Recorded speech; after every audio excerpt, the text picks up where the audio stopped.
नमस्कार मित्रों, एलिवन क्लासेस के यूट्यूब प्लेटफॉर्म पे आपका बहुत बहुत स्वागत है। मेरा नाम विवेक है। हम लोग प्रत्येक दिन कुछ नए रोचक वीडियोस, जानकारी भरी कक्षाओं के साथ उपस्थित होते हैं जो आपके और हमारे सहयोग से संपन्न होता है। आज का हमारा टॉपिक है जेल में कैदियों की मौत के बाद क्या होता है। जेल में कैदी मर जाते हैं तो उनकी मौत के बाद क्या होता है, मौत के कारण क्या क्या है, इस मौत के कारण का जिम्मेदार कौन होता है, इन सारी चीजों पर हम आज के इस कक्षा में बात करेंगे। तो आइए बात करते हैं जेल में कैदियों की मौत के बाद क्या होता है। इस कक्षा को प्रारंभ करने के पहले इस कक्षा में क्या पढ़ा जाएगा, हम इस विषय वस्तु को समझते हैं, इस कक्षा की रूपरेखा को समझते हैं। हालिया खबर क्या है, कैदियों की मृत्यु का वर्गीकरण कैसे किया जाता है, मतलब मृत्यु का वर्गीकरण कैसे होगा कि कौन सी मृत्यु किस कारण से हुई है, किस प्रकार की मौतें हैं, कितने कारण हैं, कितना इसका वर्गीकरण किया गया है, वर्गीकरण पर सवाल क्यों उठता है, वर्गीकरण खतरनाक है या वर्गीकरण जो किया गया है वो सही तरीके से नहीं किया गया है, मौतों की जांच किस तरीके से होती है, जो मौतें हो जाती है कैदियों की जेल में तो उसकी जांच कैसे होती है और क्या किया जा सकता है इसके सुधार के लिए। तो आइए बात करते हैं एक एक से होता है। जो कैदी होते हैं उनकी मृत्यु हो जाती है तो उनका वर्गीकरण हम कैसे करते हैं। तो NCRB national crime record bureau, national crime record bureau है जो कैदियों की मृत्यु का वर्गीकरण करती है। कैदियों की मृत्यु का वर्गीकरण दो प्रकार से किया जाता है, प्राकृतिक और अप्राकृतिक, नेचुरल और अननेचुरल, प्राकृतिक और अप्राकृतिक। प्राकृतिक मौतें क्या होती है, अप्राकृतिक मौतें क्या होती हैं, इसको भी आइए जानते हैं। वर्ष 2021 में प्राकृतिक कारणों से 2116 कैदियों की मौत हो गई थी। प्राकृतिक कारण क्या होते हैं, प्राकृतिक कारण में दो कारण होते हैं। एक तो उम्र आधारित, किसी कैदी को आजीवन कारावास हो गया है तो उसकी उम्र ढलती जा रही है तो उसकी मौत हो जाती है। दूसरा कारण होता है रोग आधारित। प्राकृतिक कारण में दो कारण होते हैं, एक उम्र आधारित और दूसरा रोग आधारित। तो उम्र आधारित, उम्र के साथ अगर किसी की मौत हो जाती है किसी कैदी की तो वो प्राकृतिक कारण का ही हिस्सा है। और रोग आधारित, हृदय रोग, HIV, टीबी, कैंसर, ये सब जितने रोग हैं ये भी एक बहुत बड़ा कारण है जेल में कैदियों की मृत्यु का। प्राकृतिक कारणों से मौतों में वृद्धि हुई। 2016 में 1424 मौत हुई थी। अप्राकृतिक कारण, अप्राकृतिक जो हमारा दूसरा कारण है इसको कई वर्गों में विभाजित किया गया है। आत्महत्या, आत्महत्या किस प्रकार की मौत को आत्महत्या की श्रेणी में लिया जाएगा। अगर कोई फांसी लगा लेता है, अगर कोई कैदी जेल में फांसी लगा लेता है तो जो उसकी मौत होगी वो अप्राकृतिक मौत होगी। अप्राकृतिक मौत में आत्महत्या के प्रकार फांसी, वह फांसी लगा के मर सकता है। जहर खाने से अगर मर जाए, स्वयं को इतना घायल कर ले, चोटिल कर ले, खून निकल जाए या कोई किसी अंग में चोट लग जाए तो उसकी मृत्यु हो जाए। ड्रग लेने लगे, ड्रग मतलब नशीली दवा, या बिजली का करंट लग जाए, ये आत्महत्या की श्रेणी में आता है जो अप्राकृतिक कारणों से मौत का कारण है। अन्य कैदियों से उत्पीड़न, जेल में आप जानते ही हैं कि अन्य जो पुराने कैदी हैं, बड़े कैदी हैं, वो जो नॉर्मल कैदी होते हैं उनको प्रताड़ित करते हैं, तो ये भी एक कारण होता है। आग लग गया, उसमें जल गया कोई। प्रशासनिक लापरवाही, और कुछ प्रशासनिक लापरवाही भी होती है जिसके कारण मौतें होती है। उन मौतों को अप्राकृतिक कारणों में लिया जाता है। यह हमारा डिवाइडेशन नहीं है, NCRB national crime record bureau के द्वारा इस प्रकार की जेल में कैदियों की जो मौतें हो रही हैं उसके कारणों को दो प्रकारों में वर्गीकृत किया गया है, प्राकृतिक कारण, अप्राकृतिक कारण। प्राकृतिक कारण में दो डिवाइडेशन है, एक उम्र के अनुसार और दूसरा रोग के अनुसार। और दूसरा जो सेगमेंट है इसका अप्राकृतिक कारण।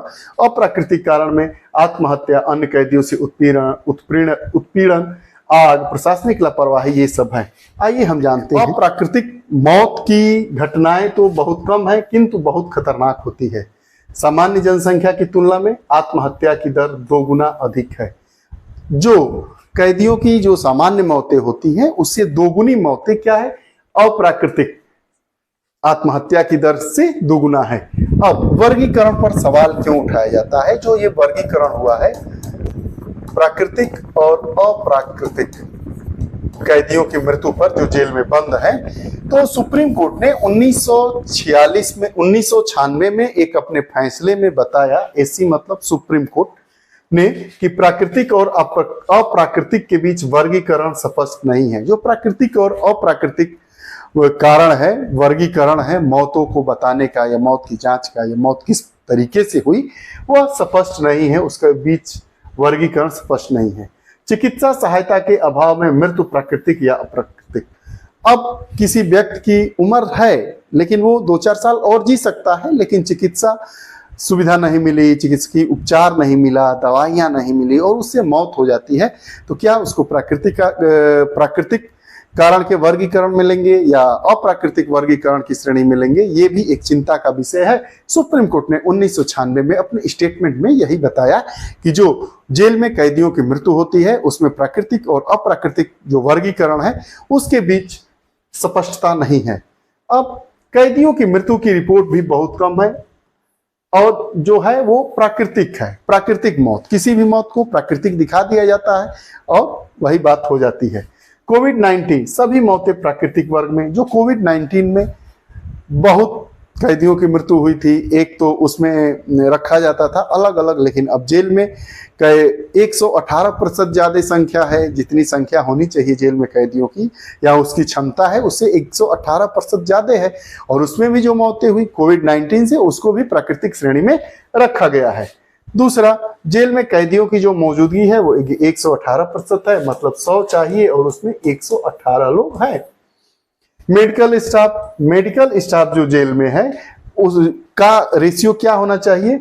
125 कैदियों पर 1 चिकित्सक। मेडिकल स्टाफ 125 पर 1 होना चाहिए, लेकिन जो वर्तमान की स्थिति है वो 219 लोगों पर 1 है। अब समझिए, एक चिकित्सक या मेडिकल स्टाफ होना चाहिए 125 लोगों पर, लेकिन 1 है यहाँ पे 219 लोगों पर। अब अगर इसके कमी के कारण, इसकी लापरवाही के कारण या इनकी कार्यभार की बढ़ोतरी के कारण अगर किसी कैदी की मृत्यु हो जाती है जेल में, तो उसको प्राकृतिक श्रेणी में लिया जाएगा, प्राकृतिक वर्गीकरण होगा या अप्राकृतिक। इसी पर सुप्रीम कोर्ट ने चिंता जाहिर की थी अपने 1996 के फैसले में।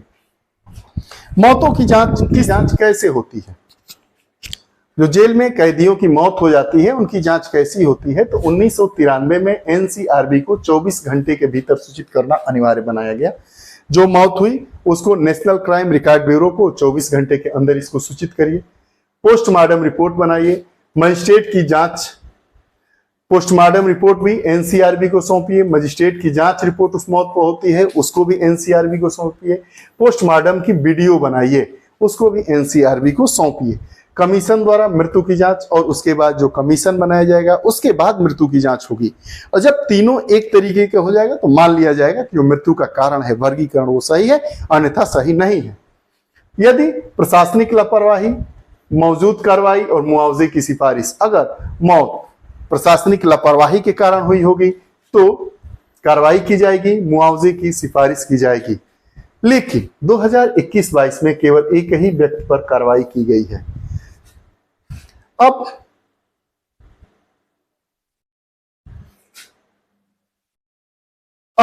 क्या किया जा सकता है, क्या सुधार लाया जा सकता है? तो मॉडल जेल मैनुअल 2016 और मानसिक स्वास्थ्य देखभाल अधिनियम 2017 कहता है कि कैदियों को भी स्वास्थ्य का अधिकार है। जो कैदी है, ऐसा नहीं है कि उनको सजा हो गई है तो उनको अच्छे स्वास्थ्य का अधिकार नहीं है, कैदियों को भी स्वास्थ्य का अधिकार है। प्रावधान क्या है कि स्वास्थ्य सुविधाओं में निवेश, मानसिक स्वास्थ्य इकाई और बुनियादी आपातकालीन देखभाल हेतु प्रशिक्षण, आत्महत्या रोकथाम हेतु प्रोग्राम, जेल स्टाफ की कमी को पूरा करना है जिससे मानसिक स्वास्थ्य से लोग ज्यादा मृत्यु के करीब ना जाए, उनका मानसिक स्वास्थ्य सही रहे। कैदियों को टेलीफोन और समाचार पत्र की सुविधा उपलब्ध कराना। ये सब जो जेल मैनुअल हमारा है 2016, मानसिक स्वास्थ्य देखभाल अधिनियम 2017, इनके तहत ये अगर प्रयोग किए जाते हैं, इनको अमली जामा पहनाया जाता है तो जेल में जो मौतें हो रही हैं कैदियों की उनमें कमी आ सकती है और हम जेल की व्यवस्था को सुधार सकते हैं। ये रही हमारी बात कि जो कैदी जेल में मरते हैं उनका क्या होता है, उनके लाशों के साथ क्या किया जाता है, उनका वर्गीकरण कैसे किया जाता है, मौतों के कारण का पता लगाया कैसे जाता है, यह रिपोर्ट किसको भेजी जाती है, इसके पीछे जिम्मेदार कौन है, उनको किस प्रकार की सजा हो सकती है, क्या कैदी को मुआवजा मिल सकता है। सब सारे पहलुओं को ध्यान से देखें, समझे। आपको यह हमारी कक्षा कैसी लगी कृपया कमेंट बॉक्स में अपने विचार जरूर दीजिएगा। फिर अगली कक्षा के साथ मुलाकात होगी, तब तक के लिए बहुत बहुत धन्यवाद। नमस्कार।